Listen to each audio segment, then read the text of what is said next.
Just like to let everyone know that I'm also an advocate for it. Parang self-proclaimed advocate for mental health awareness because I know growing up in on a household where you know my mom also experienced such issues and problems with regards to mental health.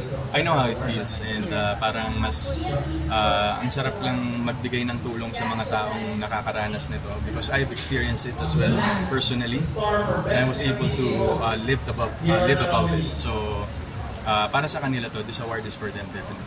Then paano mo kinayon dumaan ka sa pagsubok na yun? Of course, people who are undergoing depression naman, all they need is time. Yes. Just give them time. Huwag nyo silang, sorry for the term, huwag nyo silang masyadong kulitin to be better, to be okay because sila lang po talaga makakatulong sa sarili nila and of course all the people that really takes care and who loves them unconditionally because that's how I really appreciate what happened during the time that I was undergoing that because all of the people, yung support system ko is nakaalalay lang sa akin and they're not forcing me to be better immediately just because of work, just because you have to do this and do that. But all we need, basically me, all I needed was time and prayers actually. So yun yung nakagaling sa akin. Isa mo siya nakapekto sa'yo ng malaki yung pamabash from other people? No, doesn't affect me actually. I've been here for 15 years. It's part of it. People are entitled to their opinion, so bigay na natin. Okay na, support natin sila dyan. What have you been doing to take care of your mental health needs? Cycling po, actually. Cycling is really important to me right now, and I still make it to a point to do it every day, as much as I can before work. Laking tulong. Parang bagong outlet ko siya. Ano yung pinakamahabang na cycle? 106 kilometers. From Pasig to Pililla, Rizal. Seryoso? Sunod-sunod yung mga awards. What gives you going? It's the purpose. It's the purpose that I have in this lifetime and in this career that I have. For me, hindi na siya about fame, hindi na siya about money. Ano ba yung pwede kong may contribute dito sa industriya kung nasan ako, minahal ko at minahal ako ng industry natin. Ano ba yung pwede kong maibalik? So I think that's the reason why I wake up every day. That's the reason why ang dami kong gustong gawin in terms of helping and giving back to the industry. And syempre yung mga nangangailangan din ng tulong, gusto nating bigyan sila ng pansin mo sa atin.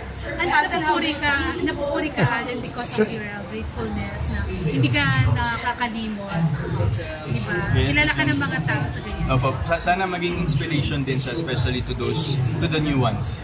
Na it's not about how good you are, it's not about your looks, it's not about your fame, it's not about your talent, it's about who you are as a person.